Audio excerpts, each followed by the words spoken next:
28, 29 e apenas o primeiro versículo do capítulo 8. Nós estamos encerrando hoje essa série de mensagens que nós meditamos no Sermão do Monte, Mateus capítulos 5, 6 e 7. Hoje é a 28ª mensagem nesse texto. Então são pelo menos 7 meses que nós estamos refletindo especificamente no Sermão do Monte. E apesar de domingo passado o pastor Jair ter pregado aquilo que eram as palavras de Jesus fechando o ensino, aqui é o encerramento do capítulo. Eu queria ler com vocês, eu vou ler na NAA, Nova Almeida Atualizada. Mateus 7, 28 diz assim: quando Jesus acabou de proferir estas palavras, as multidões estavam maravilhadas com a sua doutrina, porque ele as ensinava como quem tem autoridade, e não como os escribas. E o primeiro versículo, capítulo 8. Quando Jesus desceu do monte, grandes multidões o seguiram. Irmão, só como introdução aqui para o texto e para essa questão do Sermão do Monte que nós estamos estudando, há diversos livros e estudos e sermões já pregados nesse texto, nessa passagem. Há diversos livros cristãos excelentes, comentários bíblicos sobre esse texto. Mas nesses últimos 7 meses eu adotei na minha jornada aí, preparando as mensagens, e não só para preparar a mensagem, mas para o meu coração, estava lendo com calma, bem pausadamente, os estudos do Sermão do Monte, um clássico escrito por Martin Lloyd-Jones, que é baseado numa série de mensagens que ele pregou nos anos 50, entre anos 51 e 52. Ele foi um pastor britânico do país de Gales e foi pastor da Westminster Chapel em Londres, um homem de Deus, um homem que muitos citam como um dos responsáveis pelo avivamento da pregação expositiva da palavra no século XX. E ele tem diversos livros traduzidos já para o português, mas esse livro, Estudos do Sermão do Monte, se você puder adquirir uma hora, mas não é um livro para ler no ônibus, é um livro que você tem que ler com um tempo separado ali, porque são as mensagens que foram transcritas e adaptadas para o texto. Mas é fantástico essa experiência. Se você puder ler, serão 60, se você fizer isso, serão 60 mensagens que você vai estar ouvindo. A edição em inglês foi lançada em 2 volumes, e a edição em português, a Editora Fiel, é um volume só. Mas vale a pena, quem gosta do e-book, pelo Kindle, de vez em quando tem uma promoção aí da Editora Fiel. Eu mesmo comprei numa dessas promoções, paguei R$5 na edição em português do Kindle. E eu estou falando isso porque vale a pena. Eu tinha a versão em inglês também, e quem gosta do inglês mais erudito, é uma boa jornada aí de aprendizado. Mas mais do que a erudição, irmãos, é o coração de um homem cheio do Espírito Santo e que fez diferença na sua geração. É um clássico. E eu queria indicar para a igreja, reforçar para você. Quer ler livros bons? Leia os clássicos. Leia os livros de um homem como esse, como Deus usou. Pastor Martin Lloyd-Jones. Mas tem um outro livro também que você pode adquirir. Uma edição está esgotada, que é do pastor John Stott, que também é uma referência para mim nas questões da teologia e estudos bíblicos. Ele tem um livro chamado A Mensagem do Sermão do Monte, que é uma série do Novo Testamento, aliás, uma série de comentário bíblico que ele é o editor, chamado A Bíblia Fala Hoje, pela editora ABU no Brasil. E o livro de Estudos do Sermão do Monte, que tem sobre o subtítulo Contra a Cultura Cristã, é um comentário que ele mesmo escreveu, e é um clássico também, mas está esgotada a edição em português. Mas a editora Ultimato lançou uma edição mais resumida desse mesmo comentário para você fazer estudos bíblicos, principalmente usar em pequenos grupos. Mas é uma edição muito bonita, bem editada, recente, e chama-se Lendo o Sermão do Monte, editora Ultimato. Nenhuma cópia eu ganhei de nenhum livro desses, irmãos. Eu estou falando porque vale a pena, e vale a pena você se debruçar nesse texto e permanecer nele, porque é um ensino permanente para nós que estamos seguindo a Cristo. nós que somos discípulos de Jesus. E chegar ao final do Sermão do Monte, eu não sei como está o teu coração. Semana passada e durante a semana eu tentei pelo menos encorajar os irmãos aqui da comuna para você separar um tempo de leitura do Sermão do Monte para chegar nesse momento aqui hoje e ter tido contato com esse texto. E se você fez isso, eu tenho certeza que o teu coração está diferente nessa manhã ou nesse momento que você está online conosco aí ouvindo a palavra. Se você não fez ainda, também quero te encorajar. Não perca a oportunidade. Dedique-se aí um tempo. Mateus 5, 6 e 7. 10 minutos que você vai ter contato com a palavra de Deus, mas que o Espírito Santo de Deus vai falar ao teu coração. Porque assim é a palavra de Deus. Nenhum tempo que você dedica à palavra de Deus é tempo desperdiçado.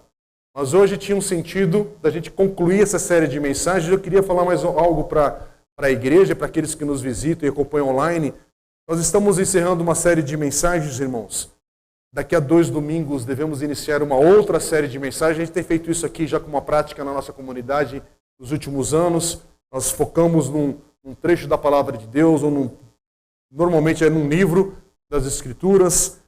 E a gente se agarra a esse texto e permanece nele, enquanto Deus vai nos ensinando, vai falando ao nosso coração. E eu não sei como é que você está aqui hoje, mas a gente não faz isso porque falta assunto para a gente falar ou pregar, mas é uma maneira que a gente crê de Deus nos conduzir em textos que, se fosse possível, a gente evitaria tratar de alguns assuntos. Mas quando a gente se propõe nessa caminhada, tem alguns textos que a gente tem que falar, e é impressionante o que Deus faz. Como tem domingos que eu não fiz a conta, o cálculo, para cair naquele domingo um assunto que aconteceu na semana nossa aqui, ou na sua vida, que eu nem me imagino, mas pelos testemunhos e por aquilo que acontece na minha vida pessoal, a gente chega em alguns domingos, como o de hoje, e fala: o Senhor tem algo para a nossa vida, a sua palavra já revelada, e o Espírito Santo toma essa palavra e torna ela nova para o nosso coração, para esse momento chamado agora.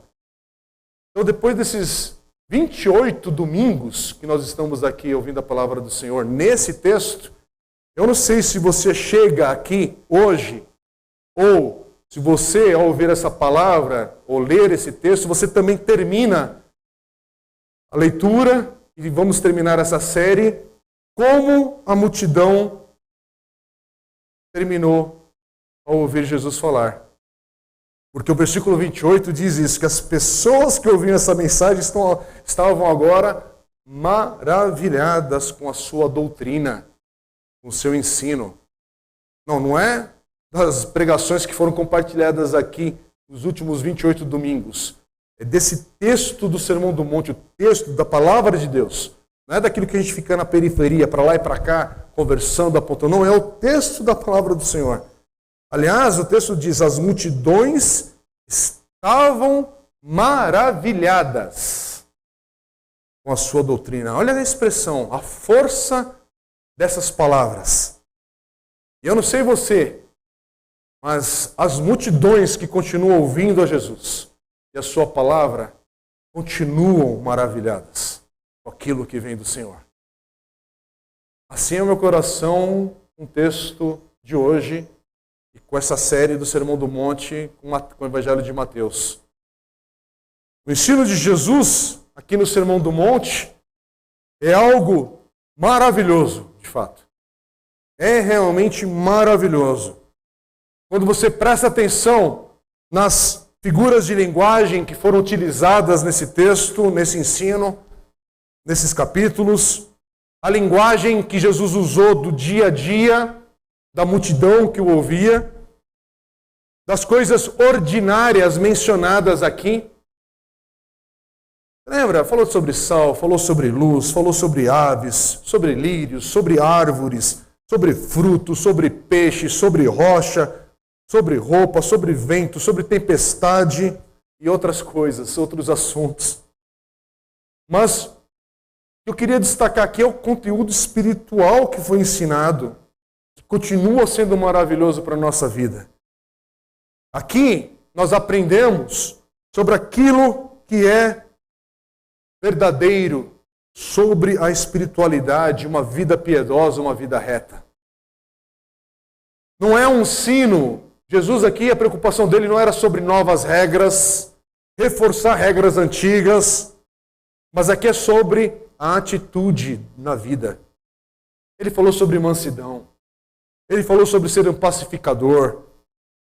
Ele falou sobre o que é a verdadeira liberdade da cobiça, do orgulho, da ansiedade. O ensino que Jesus ministrou aos seus discípulos, e a gente se inclui aqui nesse texto, aquilo que Jesus continua a falar aos seus discípulos. Jesus falou sobre o que é a falta de amor, sobre o que é ou que são os nossos julgamentos. Falou sobre a nossa religiosidade teatral. Aqui nós aprendemos de Jesus sobre o que é se relacionar verdadeiramente com o Senhor, com o nosso Deus. Como é viver diante de Deus, como é considerar o julgamento do Senhor também. Não foi um evangelho Nutella que Jesus passou aqui, não. Aqui é algo que, quando a gente escuta, ouve, a gente fica maravilhado. Maravilhado, essa é a expressão das multidões. Eu não sei se você prestou já atenção nessa maneira que a Bíblia ela é escrita, e no caso dos evangelhos aqui, no caso também de Mateus e os capítulos 5, 6 e 7. Nós não sabemos pelo texto quantos dias foram aqui de ensino. O que nós sabemos é que não foi uma sentada assim, todo mundo senta aí no monte e vai aprendendo, e vai embora para casa. Não sabemos quantas horas. Aliás, não sabemos todo o conteúdo desse sermão, que com certeza aqui é o resumo que nós temos em mãos, mas imagina a oportunidade que essa multidão aqui teve de aprender com Jesus, de Jesus. É algo que só poderia terminar como termina o capítulo 7. As pessoas estavam maravilhadas. Aliás, irmãos, a gente pode fazer uma afirmação muito séria e maravilhosa sobre esse ensino, é que ninguém até então havia conseguido ensinar a palavra de Deus, sobre Deus, falar das coisas de Deus da maneira como Jesus falou e aqui apresentou no Sermão do Monte. É único, é um momento único na história de cada homem, de cada mulher. Aliás, como é que Jesus consegue, e no caso, Espírito Santo de Deus, inspirar esse evangelho, o autor do evangelho aqui, no caso Mateus, a escrever e registrar para nós ainda hoje essa palavra de uma maneira tão sucinta, em um versículo que está no capítulo 7, versículo 12. O que é o resumo do Sermão do Monte? Ou daquilo que Jesus está ensinando aqui? Portanto, tudo o que vocês querem que os outros façam a vocês, façam também vocês a eles. É o resumo da vida do discípulo de Cristo. Em vez de ficar com as firulas teológicas, e isso, aquilo, outro, e um monte de discussão que é estéril, que é vazia, guarde esse versículo no teu coração e aplique na sua vida, que aqui é um versículo transformador para a nossa vida. Portanto, tudo o que vocês querem que os outros façam a vocês, façam também vocês a eles. Isso aqui coloca o mundo de cabeça para baixo. Isso aqui é a inversão das lógicas humanas. E aqui, o Sermão do Monte é uma das maiores provas que Jesus é quem ele diz que é. As pessoas, as multidões estão maravilhadas com a maneira que Jesus falou e ensinou aqui. Aqui, vamos lembrar, temos um homem ainda jovem, no início dos seus 30 anos de idade aproximadamente. Não sabemos exatamente qual é a idade de Jesus aqui, mas ele está nos seus 30 anos. Mas aqui não é um homem que demonstra fraqueza ou timidez por causa da sua idade, insegurança. Aqui é um homem que fala e ensina como alguém que está totalmente certo de que aquilo que ele diz, que aquilo que ele está ensinando, vem de Deus. É de Deus. Ele não está com dúvida, será que eu devo falar tal frase aqui ou isso, aquilo? O que ele fala é de Deus. É da parte do Senhor. Jesus não é um acadêmico, um teólogo do seu tempo. Ele não está apresentando aqui um artigo teológico com as multidões para fazer um teste. Deixa eu ver como é que eles reagem para eu aprofundar mais esse ensino. Não. Jesus aqui, ele não está gastando tempo também para falar sobre a visão política de Israel dos seus dias. Jesus nem perde tempo citando aquilo que os estudiosos da sua época, os mestres da lei, ensinavam ou estavam lendo. É por isso que tudo aqui que Jesus está falando é tão diferente de tudo que as pessoas já haviam ouvido dos escribas das sinagogas. Porque os escribas, eles gostavam de exibir os seus ensinos, de citar os textos que eles estavam lendo. Os escribas, gente, era como os nossos hoje PhDs das faculdades teológicas nesse mundo afora. Sabe, a gente quando faz um texto acadêmico tal, e você cita tal autor para impressionar, você faz um texto mais robusto ali para também encher de linguiça e dar uma cara de estudioso. Os escribas eram isso, ficavam citando o rabino tal, o rabino aquilo, o que está falando aqui, nesse momento, tal. Mas Jesus está aqui com 30 anos de idade, 30 e poucos anos, está no início ali dos seus 30 anos. Ele prega de uma maneira totalmente dos escribas. Aliás, pessoas inteligentes dessa época.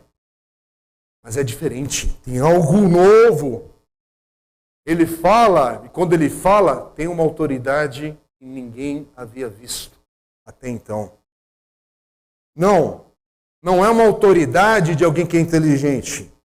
Não é uma autoridade porque ele estudou muito. Aqui é a autoridade de alguém que tem uma compreensão espiritual que era diferente de tudo aquilo que eles já tinham ouvido.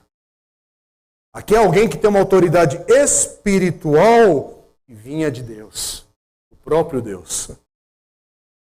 E Jesus sabia que aquilo que ele estava dizendo e ensinando era de Deus. E as multidões podiam ver algo diferente, podiam ver isto na vida de Jesus. E é por isso que elas ficaram maravilhadas. É o que diz o texto. Havia na vida de Jesus, havia nesse ensino, nessa doutrina, naquilo que Jesus estava falando, compartilhando ali, havia uma autoridade que era do Espírito Santo de Deus sobre Jesus. Lembra? Nos evangelhos, e Mateus registra isso também, o Espírito Santo havia vindo sobre Jesus no momento do seu batismo no Rio Jordão, e a partir daquele momento havia um poder sobre a sua vida maior do que algo apenas natural. Era o poder do Espírito Santo de Deus na vida de Jesus, porque Jesus está nesse momento encarnado, plenamente homem. Ele é o Filho de Deus, mas esse é o momento que ele abriu mão da sua glória. E aqui ele está como homem, plenamente homem, mas um homem cheio do Espírito de Deus como jamais houve na história. E as pessoas podiam perceber há algo diferente. Obrigado. Há algo diferente na vida desse homem, desse que ensina. Quando Jesus falava, havia algo que tocava o coração das pessoas de uma maneira poderosa. Eles jamais haviam experimentado, gente. É algo novo que está acontecendo aqui. Quando Pedro, mais tarde, recebe o Espírito Santo no dia de Pentecostes, sua pregação foi imediatamente transformada. Imediatamente criou-se ali um novo estilo de falar com autoridade, e que está registrado em Atos capítulo 2, versículo 37, que diz que as pessoas ouviram como nunca antes. E levou a cada um ali que ouvia Pedro falar a dizer o seguinte: quando ouviram isso, Atos 2, 37, quando ouviram isso, ficaram muito comovidos e perguntaram a Pedro e aos demais apóstolos: que faremos, irmãos? Tamanho era o poder de Deus na vida de Pedro. Só que aqui, agora a gente está vendo de primeira mão, na vida de Jesus, uma autoridade, e só depois os apóstolos vão demonstrar também em sua vida. Irmãos, as pessoas estão maravilhadas, as multidões estão maravilhadas com a maneira de Jesus falar, mas não apenas falar e ensinar, mas é a maneira que Jesus falava a respeito dele mesmo, de si mesmo. Coisa mais surpreendente do Sermão do Monte é o modo que Jesus chama a atenção para a sua vida, para Ele. Ele atrai as pessoas a Ele. Ele é a mensagem. Ele é o Evangelho que está sendo apresentado. Ele é as boas novas que chegou. Já no capítulo 5, no início ali do Sermão do Monte, versículo 1, diz que essas pessoas, esses discípulos, eram seus discípulos. E ele fala, Jesus fala com esses discípulos como seu Senhor, Senhor deles. Ele não tem titubeia, não. Ele fala com autoridade. São seus discípulos. Nas bem-aventuranças, depois do versículo 8, capítulo 5, versículo 8, Jesus fala como alguém que sabe o que é necessário para ver a Deus. Quando ele afirma: bem-aventurados os limpos de coração, porque verão a Deus.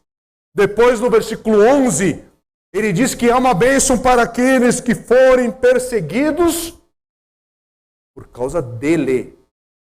Bem-aventurados são vocês quando, por minha causa, os insultarem e os perseguirem. Ele não fala Yahvé. Ele não fala do Senhor Deus dos céus e da terra. Fala por causa dele for perseguido. Por causa dele, Jesus. Quer dizer, Jesus é central nesse sermão. E a pessoa a ser parabenizada, congratulada aqui, bem-aventurada, é a pessoa que se identifica, que é identificada com Jesus. Não é interessante isso? Interessante também que no versículo 17, Jesus, ele não foge das questões difíceis, ele diz o porquê veio a esse mundo. E ele diz, versículo 17, Mateus 5,17, não pensem que vim revogar a lei ou os profetas. Não vim para revogar, mas para cumprir. Irmãos, que palavra poderosa a parte de Jesus. Ele veio cumprir as Escrituras. Veio de onde?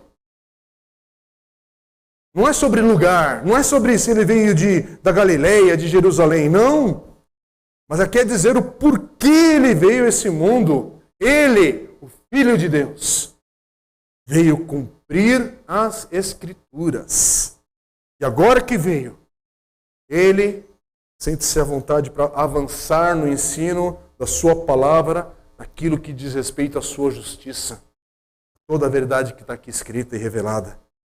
É por isso que Jesus, ele cumpriu cada ponto, cada vírgula de todo o Velho Testamento, que nós chamamos de Escrituras nesse momento. Tudo aquilo que é Escritura, lembra o Novo Testamento nesse momento do Evangelho de Mateus? A palavra de Deus é o Velho Testamento que nós temos hoje. E Jesus diz que ele veio cumprir cada vírgula, cada ponto das Escrituras. Só que ele faz? Ele não apenas cumpre as Escrituras, mas agora ele leva todo o seu ensino como se a um estágio adiante, à frente.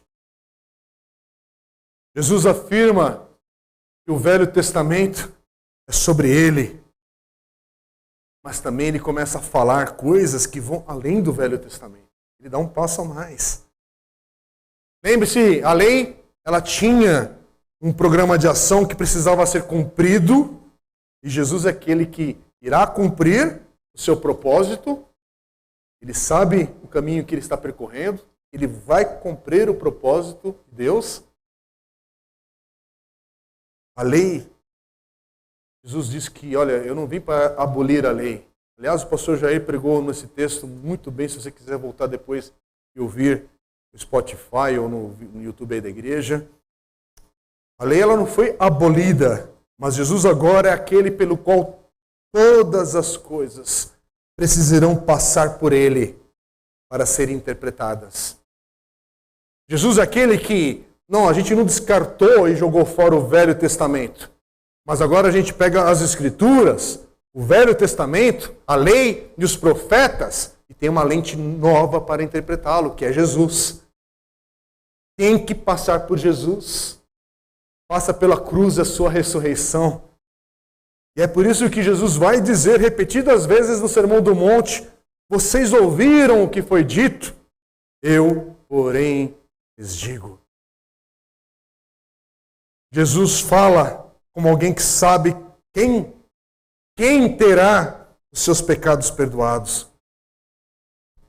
Ele fala como alguém que pode falar com Deus e sabe como falar de Deus e com Deus e para Deus.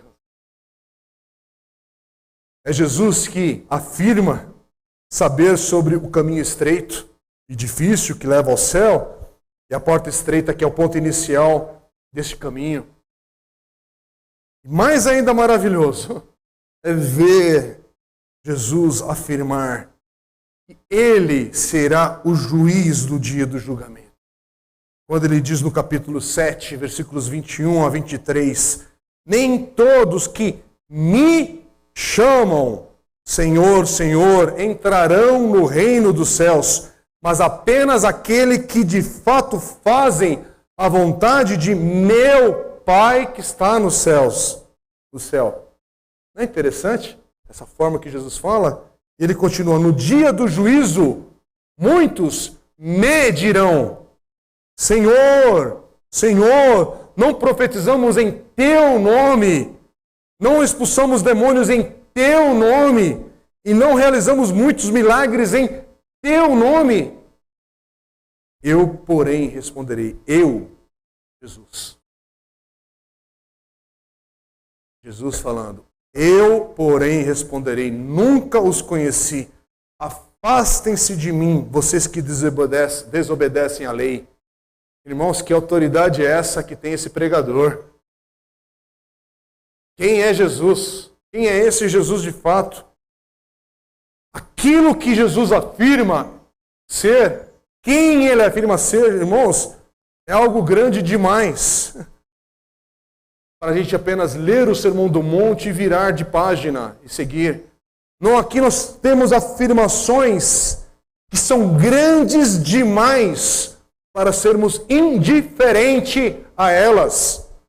Você tem que tomar uma decisão. Ou ele é quem afirma ser o Filho de Deus, o Messias enviado por Deus, e você o recebe como seu único Senhor e Salvador, ou você o rejeita.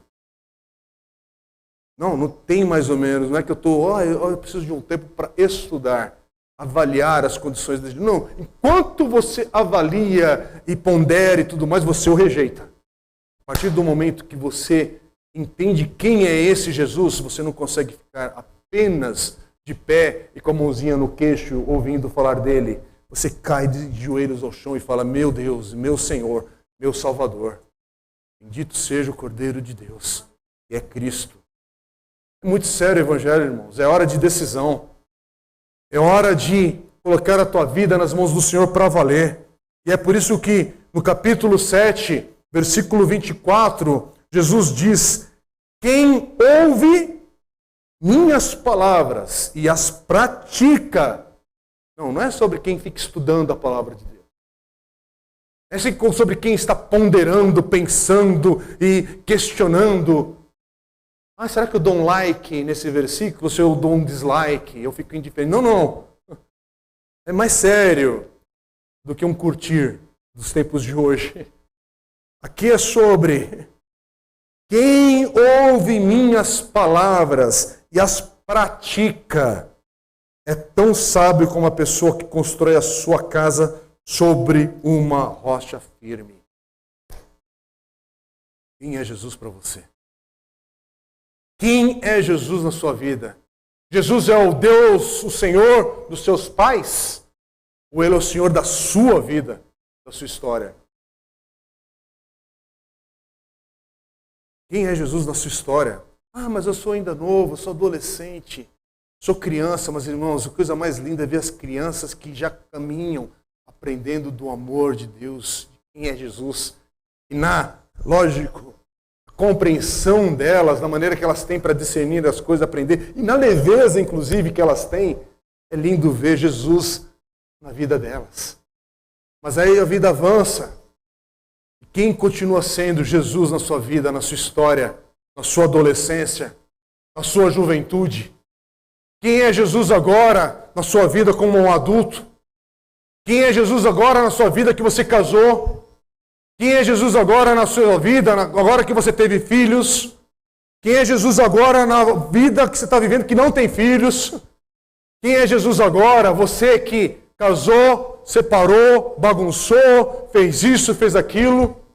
Quem é Jesus para você agora que as tuas questões de identidade, de gênero, está tudo bagunçado por causa dos valores desse mundo, que é uma bagunça só, e que bagunça tudo que a gente pensa de referência e de valores? Quem é para você hoje que não sabe mais se é heterossexual, se é homoafetivo, se é isso, aquilo, outro, e pensa que é nisso que está a sua identidade? Quem é Jesus para você hoje, que é um velho rabugento, cresceu e ficou amargo com a vida, só está esperando o túmulo? Quem é para você hoje, que é um vovô e vovó, mas que olha para trás e falou, valeu a pena a vida, valeu a pena viver? Quem é para você hoje, que está caminhando da meia-idade para a idade mais avançada e está se sentindo talvez na fase das decisões novas para a sua vida, com questões de saúde, com questões de segurança, com questões da fragilidade do teu coração? Quem é Jesus para você hoje que está em casa, que há 2 anos atrás não imaginaria essa cena, está tendo que sentar na sua sala com medo de sair porta fora do teu prédio, do teu condomínio? Quem é você? Quem é Jesus para você hoje, que está vivendo essa pandemia, essa doideira que a gente está vivendo, de fake news, de verdades, de mentiras, disso, distorções daqui, dali? Quem é Jesus para você hoje, que coloca uma desculpa para tudo? Uma desculpa na política, por causa do partido tal, do partido A, B, C, D, E, por causa da ideologia de tal, por causa da faculdade, por causa da fé, do professor, disso, daquilo. Pergunta é o seguinte, eu não estou perguntando qual é a tua ideologia política, filosófica, sociológica, dê o nome que quiser dar. Eu quero saber quem é Jesus para você. É necessária uma decisão. Ou Ele é o teu Senhor e teu Salvador, ou Ele é aquele que você tem rejeitado. Você não está rejeitando a Igreja Batista, a Igreja Assembleia de Deus, a igreja que não tem nome, a igreja que é no lar. Não. Eu quero saber o seguinte, quem é Jesus para você? Se você não tem essa segurança, chegou a hora de decisão. Não é o Deus dos seus pais, não é o Deus da sua tradição. A pergunta é, Ele é o seu Senhor e o seu Salvador? É Ele aquele que você coloca a tua esperança hoje? Eu falo aqui na igreja, irmãos, eu não falo em tom de deboche, não é em tom de brincadeira, mas num tempo que a gente está vivendo hoje, inclusive no dia de hoje, acordar e se defrontar com notícias de morte de gente próxima, a pergunta hoje não é se foi vacinado ou se ainda vai se vacinar, a pergunta é, quem é Jesus na sua vida hoje, neste agora? Pergunta não é, estou empregado, estou desempregado, estou doente, estou com saúde. Pergunta não é, que momento da tua história de vida você está. A pergunta é, onde você está hoje? Na cama, no leito de um hospital ou com saúde? Online ou presencial? É quem é Jesus neste agora. Enquanto há o fôlego de vida em você. Porque na hora que esse fôlego de vida tiver ido, meu irmão, essa resposta, a tua eternidade depende dessa resposta. Uma eternidade de vida ou uma eternidade perdida. É por isso que esse evangelho esquisito que está por aí, que numa oportunidade como nós estamos vivendo e enfrentando nos dias de hoje, não fala sobre Jesus o Cristo, o ressurreto, Senhor dos senhores, apesar do caos que estamos enfrentando, de todas as circunstâncias que enfrentamos, mas Ele continua sendo o Senhor dos senhores. Ele é o Senhor sobre essa história, e essa história, a sua palavra, diz que está chegando o dia do fim, o dia do seu julgamento. Irmãos, agora é um momento de decisão, não é um momento de vacilo, não. É um momento que hoje aqui estamos reunidos e o próximo domingo eu não sei quem estará ausente do nosso meio. Sim, oramos por proteção de Deus, o Senhor nos protege, nos guarda, nos dê sabedoria para como passar por isso, inclusive para como passamos por isso e não irmos ficando cansados, abatidos, travados, porque a coisa terrível dessa fase que a gente está vivendo, além dos óbitos e outras questões, é a gente esquecer que vai ficando sem sonho, vai ficando sem vontade, vai ficando sem sabor, e inclusive, em nome de Jesus, quando se reúne, não tem vida. É uma celebração murcha, uma adoração oca, e é um ajuntamento de gente, que é como a gente cantou na primeira canção. É que a primeira canção, apesar dela ter sido uma música um pouquinho mais agitada, mas quando você vê a letra, estamos aqui vivendo os ossos secos.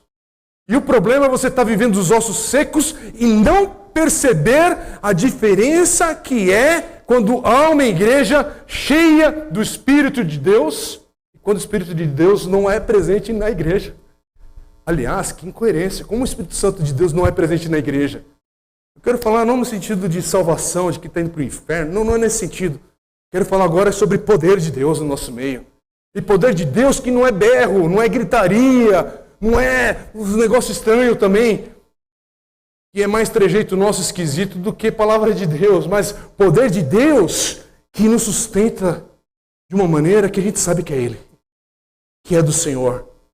É uma presença do Espírito de Deus que por mais que a pressão tá grande, mas ainda você sabe reconhecer, se eu estou de pé, é por causa da misericórdia do Senhor que se renovou nesta manhã.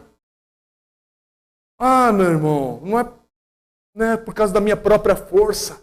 É o Senhor, é Deus, é o Espírito de Deus, é um sopro do Espírito de Deus que ainda vem sobre cada um de nós e nos renova e nos fortalece. Irmãos, a pergunta hoje é: quem é Jesus na sua história, na sua vida? E se você está aqui hoje, presencialmente, ou se você está em casa, ou você está ouvindo essa palavra, é porque ainda é tempo de você o buscá-lo. De você clamar pelas misericórdias do Senhor na sua história, pelo seu perdão, pela sua graça, por um renovo do Senhor ou por salvação. Porque talvez você não conheça a salvação do Senhor ainda. Talvez o teu coração precisa conhecer Jesus como seu Senhor e Salvador. E de novo, gente, isso aqui não é sobre vir fisicamente a uma igreja ou levantar a mão aqui. É sobre o teu coração se entregar, se submeter a Cristo. E você ter a experiência de um novo nascimento em Cristo Jesus. Eu queria terminar, irmão, citando, pedir licença para os irmãos para citar. Como eu fiz no início dessas mensagens, eu passei alguns domingos, citei vários momentos, trechos do pastor Martin Lloyd-Jones. Eu queria concluir hoje a mensagem citando a conclusão do seu livro, Os Estudos do Sermão do Monte. E o pastor Martin Lloyd-Jones, ele escreveu assim: Jesus prosseguiu a fim de esclarecer que todos precisamos experimentar o novo nascimento. Quando então recebemos uma nova natureza e uma nova vida, jamais poderemos viver uma vida como Deus quer, enquanto continuarmos o que somos por natureza. É necessário que sejamos feitos de novo. Aquilo que Cristo estava asseverando nesse sermão é que Ele viera a fim de proporcionar-nos em nossa vida. Sim, uma vez relacionados espiritualmente com Ele, tornamo-nos o sal da terra e a luz do mundo. Jesus não veio a este mundo meramente a fim de esboçar uma doutrina. Ele veio para torná-la possível. Neste sermão, a começar pelas bem-aventuranças, Ele nos ofereceu uma descrição do seu povo. Jesus declarou que eles serão em geral, para em seguida apresentar uma descrição um tanto mais detalhada acerca de como eles agirão. O Sermão do Monte é uma descrição do povo crente, aquele povo que tem recebido o Espírito Santo. Não está ali em foco o homem natural, em seus débeis esforços por justificar-se diante de Deus, mas antes, o que esse sermão retrata é Deus renovando o seu povo. Cristo nos conferiu o dom do Espírito Santo, a promessa feita a Abraão, a promessa do Pai, em Atos 2,33. E tendo recebido essa promessa, tornamo-nos um povo capaz de amoldar-se a esse padrão. As bem-aventuranças tornam-se uma realidade para todos quantos estão vivendo o Sermão do Monte, para todos os que são crentes. Isso não significa que sejamos impecáveis ou perfeitos, mas significa que se contemplamos o teor geral de nossa vida, ele corresponderá a essa realidade. Ou então, é conforme escreveu o apóstolo João em sua primeira epístola, 1 João 5,18. Sabemos que todo aquele que é nascido de Deus não vive em pecado. Essa diferença existe. Olhemos para a vida humana em geral. Ao contemplarmos o crente, vemo-no conformando-se ao Sermão do Monte. Quem é crente quer viver de acordo com os preceitos do mesmo e esforça-se muito para fazê-lo. Ele reconhece o seu fracasso, mas ora para ser cheio do Espírito Santo, porquanto tem fome e sede de justiça, e dispõe daquela bendita experiência das promessas divinas que se cumprem em sua vida diária. Amém? Irmãos, muito que a gente tem testemunhado em nome de Deus, não tem o Espírito Santo de Deus. É por isso que no nosso país, muitos têm se escandalizado com um testemunho evangélico, que de evangélico e de evangelho tem nada. Falar em nome de Deus, mas a vida não condizer com a palavra do Senhor e com a presença do Espírito de Deus. Jesus aqui já falou no seu sermão. Muitos vão dizer naquele dia, fiz isso, fiz aquilo outro, e tem nada de Deus. Usar o nome de Deus com coisas do poder, com coisas... A questão é, a nossa vida é um testemunho vivo do poder de Deus. Infelizmente, quando nós estamos reunidos como igreja local, e isso é a igreja local que é espalhada no mundo todo, debaixo de diversos nomes e denominações e tradições cristãs, mas tem muita gente nesse processo todo que não é nascido de novo, que está ali, mas ainda não tem o Espírito de Deus. É por isso que há muita incoerência em muitas coisas, em muitas pessoas, e de novo aqui, não para a gente sair daqui com suspeitas. Fulano de tal, ciclano. Não, não. A minha questão é a tua vida. É a tua história. Aquele que é nascido de novo sabe responder quem Jesus é. Se há uma dúvida no teu coração, e aqui a dúvida não é sobre fazer uma catequese, não sei o que, tal, vamos fazer aqui 10 perguntas para ver se você responde bem. Não, não. A questão aqui é o teu coração. Teu coração hoje está em paz com Deus. A tua história de vida. E você sabe, porque não há ninguém aqui tão justo que não precisava que Cristo viesse morrer pelos seus pecados. Então aquele que tem Cristo como seu Senhor e Salvador sabe muito bem o que era a sua vida sem Jesus.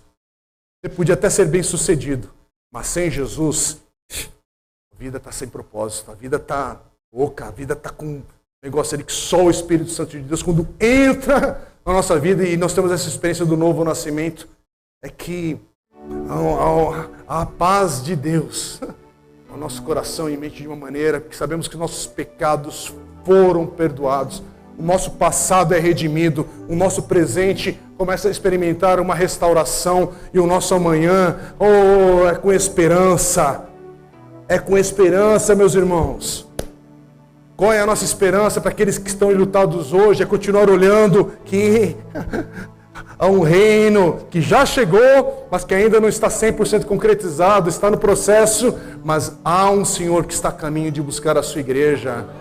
Há esperança. Aquele que venceu a morte é aquele que nós estamos falando aqui hoje. Então, em Cristo Jesus, que a paz de Deus, que excede todo entendimento, que o Espírito Santo de Deus possa vir sobre a tua vida e você receber o perdão de Deus e a graça de uma nova vida em Cristo Jesus. E irmãos, eu queria encerrar hoje, como eu falei no culto de quarta-feira de oração online que a gente teve, eu dei um spoiler na mensagem de hoje, falei como é que a gente ia terminar. Então, eu vou cumprir. Não quero fazer uma oração cheia de entonações, eu quero orar o que Jesus nos ensinou como oração. Eu quero voltar ao texto do Pai Nosso, que está em Mateus capítulo 6, a partir do versículo 9. E eu vou ler aqui.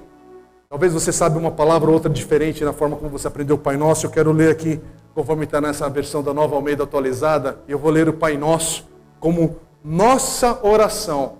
Então faz essa oração no teu coração também. E o que importa é que nosso Deus e Pai, Ele conhece cada um que está aqui. Ele está presente na nossa vida, sim. Ele está atento como você chegou aqui, como você está ouvindo essa palavra na sua casa, no seu aparelho eletrônico aí. O Senhor sabe como está o teu coração. Nós vamos orar confiando no nosso Deus. Nesse Jesus que nós pregamos nessa manhã, nesse tempo aqui. Vamos orar ao Pai Nosso. Oremos. Pai nosso que estás nos céus, santificado seja o teu nome. Venha o teu reino. Seja feita a tua vontade, assim na terra como no céu. O nosso de cada dia nos dá hoje, e perdoa-nos as nossas dívidas, assim como nós também perdoamos aos nossos devedores. Não nos deixes cair em tentação, mas livra-nos do mal, pois teu é o reino, o poder e a glória para sempre. Amém. Amém. Aleluia. Aleluia. Louvado seja o Senhor. Amém.